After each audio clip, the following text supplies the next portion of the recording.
इस्तीफा नहीं दे देते। उन्होंने चीफ जस्टिस से भी इस चीज़ का मुतालिबा किया है।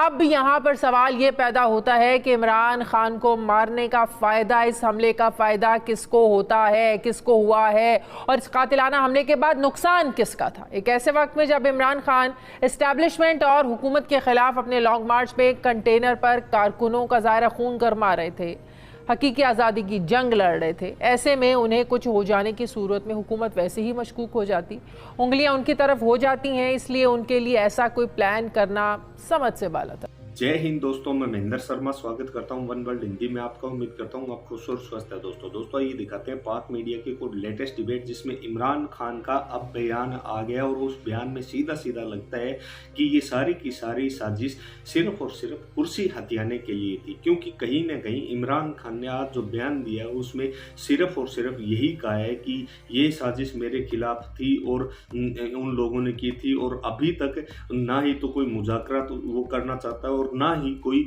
ऐसी मीटिंग करना चाहता है जिससे कि पाकिस्तान के हित और फेवर में हो। जबकि इमरान खान ने एक बार फिर से आगे का मसौदा तैयार करते हुए कहा है कि लोगों को सड़कों पे निकलना चाहिए, और ये एक और कड़ी जोड़ दी है कि मेरे ऊपर हुए हमले का भी इंसाफ इन लोगों को लेना पड़ेगा। तो कहीं ना कहीं पाकिस्तान की सड़कों पे फिर से एक बार खून बिखेरने का काम इमरान खान ने कर दिया। इधर पाकिस्तानी मीडिया भी अब एक दो गिने चुने चैनल है जो चाटुकारिता ना करके, आज इस वीडियो में आप देखोगे एंकर ने बहुत ज़बरदस्त तरीके से बताया कि इस चीज़ इमरान खान साहब की जो मीडिया से बात की उसके बाद वो कहते हैं कि जख्मों की कहानी भी झूठ, 4 गोलियां भी नहीं लगी। वो फिर से वही बयानात दे रहे थे कि इस झूठे का, इस फितरे का किसी को कोई बात पर यकीन नहीं है। मतलब कि हालत ये है कि राना सनाउल्लाह ये भी मानने के लिए तैयार नहीं है कि उनको इतने जख्म आए और 4 गोलियां लगी।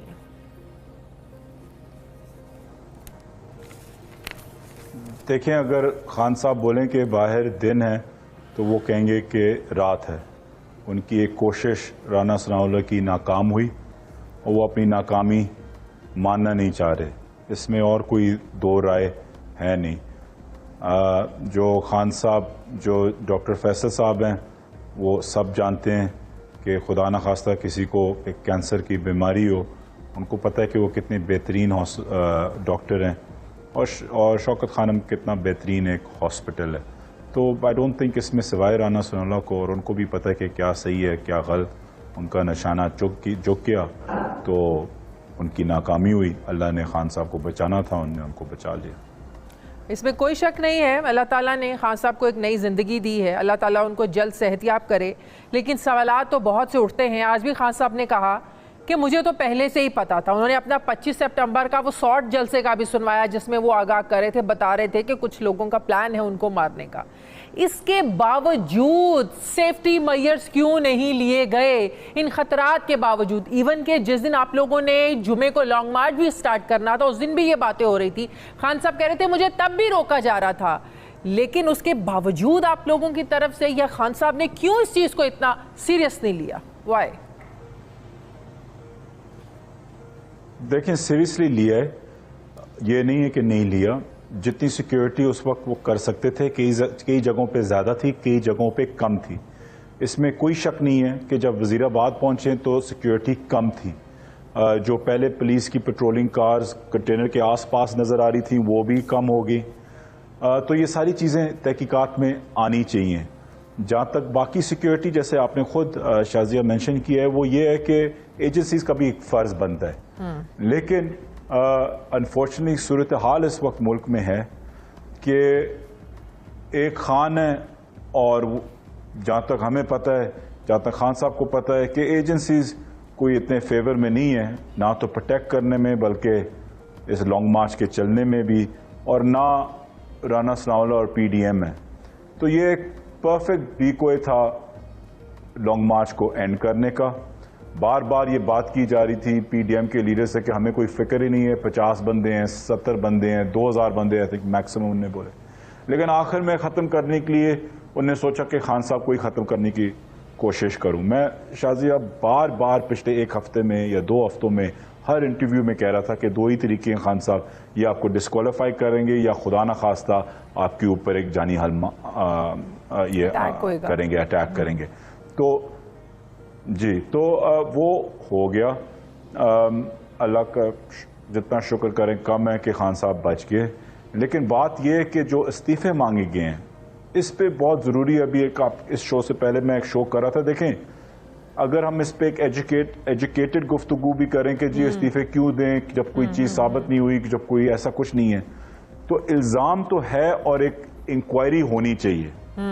कोई भी इंसान जिसके अंदर थोड़ा सा भी इंसाफ हो वो कहेगा ये inquiry chief justice of Pakistan से होनी चाहिए। उससे कम कि हम बिल्कुल नहीं मान रहे, क्योंकि बाकी सब कुछ कॉम्प्रोमाइज होता है। आपको भी पता है, हमें भी पता है, जो ये शो देख रहे हैं उनको भी पता है। जब इंक्वायरी होती है, मेरे पे इंक्वायरी हुई जब मैं गवर्नमेंट में था, रिजाइन बंदा करता है तो इखलाक और आपकी पोजीशन की कदर और जिस इदारे या जिस गवर्नमेंट के लिए आप काम करते हैं उसकी भी कदर, उसमें यह है कि आप रिजाइन करें, चाहे राना सनाउल्लाह हो चाहे प्राइम मिनिस्टर शहबाज शरीफ हो। उनको जब तक ये जुडिशल इंक्वायरी खत्म ना हो वो रिजाइन करें। मैं नहीं कह रहा कि है नहीं है, वो भी छोड़ दें एक सेकंड के लिए कि मैं क्या समझता हूं या हम क्या समझते हैं। जस्ट इखलाकी तौर पे मॉरली और जिस हालात में मुल्क हैं उसको आगे रखते हुए भी बड़ा जरूरी है कि ये इस्तीफे लिए जाएं। जुल्फिकार बुखारी साहब बिल्कुल ठीक है, 3 शख्सियात के नाम तो आप लोगों ने ले लिए। सूबा आपका, हुकूमत आपकी, पंजाब पुलिस आपकी, वजीर आला आपके, इस सारे प्रेमिसेस में सब कुछ होता है, तो पंजाब हुकूमत से, पंजाब पुलिस से भी तो पूछना बनता है। आप भी बता रहे हैं कि कल जो पेट्रोलिंग पुलिस की होनी चाहिए थी वो भी ज़रा कम थी पहले के मुकाबले में, वो भी ऐसा कुछ नहीं था। तो क्वेश्चन तो आप लोगों की पंजाब हुकूमत और पंजाब पुलिस से भी पूछा जाना चाहिए ना। बिल्कुल पूछा जाना चाहिए और पूछा जाएगा, और इंशाल्लाह आज रात से ही वो कार्रवाई शुरू हो जाएगी। लेकिन बात यह है कि अगर खान साहब एक FIR भी डालने की कोशिश करें, जिस इंसान पे गोलियां लगी हैं वो इंसान FIR डालना चाह रहा है 3 बंदों पे और FIR नहीं लॉन्च हो रही। देखिए बड़ा सिंपल होता है कहना कि ये पंजाब जी आपकी हुकूमत है। आपको भी पता है, मुझे भी पता है कि एक किसी भी हुकूमत में उसमें वफाक के भी इंट्रेंच्ड लोग होते हैं या इदारे होते हैं, चाहे IB हो या एजेंसीज हो, उसमें ब्यूरोक्रेसी भी इंट्रेंच्ड होती है किसी न किसी पार्टी के साथ, ज्यादातर सारे नहीं। तो ये सारी चीजें एक अपना रोल प्ले करती हैं जो उन्हें प्ले किया, इसलिए अभी तक एक FIR नहीं लॉन्च हो रही। जब हम हुकूमत हमने ली थी 6 महीने पहले भी, या जब पंजाब हमें मिली थी 3 महीने पहले, तब भी जिन पुलिस ऑफिसर्स ने 25 मई पे जुल्म किया तो उनके खिलाफ भी FIRs या उन पे कोई कानूनी कार्रवाई करने के लिए बड़ी हमने मुश्किलात फेस की, रेजिस्टेंस थी सिस्टम के अंदर। तो इतना आसान नहीं है कहना कि कोई सिस्टम ऑन ऑफ हो जाता है, चाहे जिसकी हुकूमत हो, बड़ी रेजिस्टेंस आती है हर जगह से। कोई शक नहीं है कि बैकडोर आप लोगों के मुज़ाकरात चल रहे थे। इस बात को मेरे प्रोग्राम में भी खान साहब ने एडमिट किया था, इसको वज़ीर आला पंजाब परवेज़ इलाही साहब भी ये बात कर चुके हैं कि जिनसे बात होनी चाहिए उनसे बात हो रही है, मीन्स एस्टैब्लिशमेंट से बात आप लोगों की चल रही थी। अब इस इंसिडेंट के बाद, इस वाक़े के बाद, क्या मुज़ाकरात के सब दरवाजे बंद और आज खान साहब ने कह दिया है या तो खूनी इनकलाब आएगा या पुरअमन इनकलाब आएगा? क्या मुज़ाकरात के दरवाजे अभी भी खुले हैं आप लोगों की तरफ से, या बस सब कुछ अब बंद और बस निकल जाओ, जो होगा देखा जाएगा आरिया पार? देखें, इसमें 2 चीजें हैं जी। इनकलाब तो आएगा आएगा, जैसे खान साहब ने बोला है। जो बातचीत होती है, बैकडोर चैनलिंग होती है, मैं वो बंदा हूं जो समझता है कि हमेशा होनी चाहिए।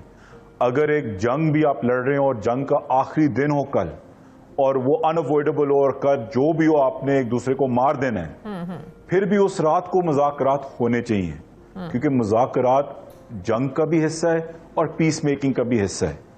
मुज़ाकरात अगर खान साहब के अगर होने चाहिए तो सिर्फ और सिर्फ chief of army staff general Bajwa साहब के साथ होने चाहिए और किसी के साथ भी नहीं होने चाहिए।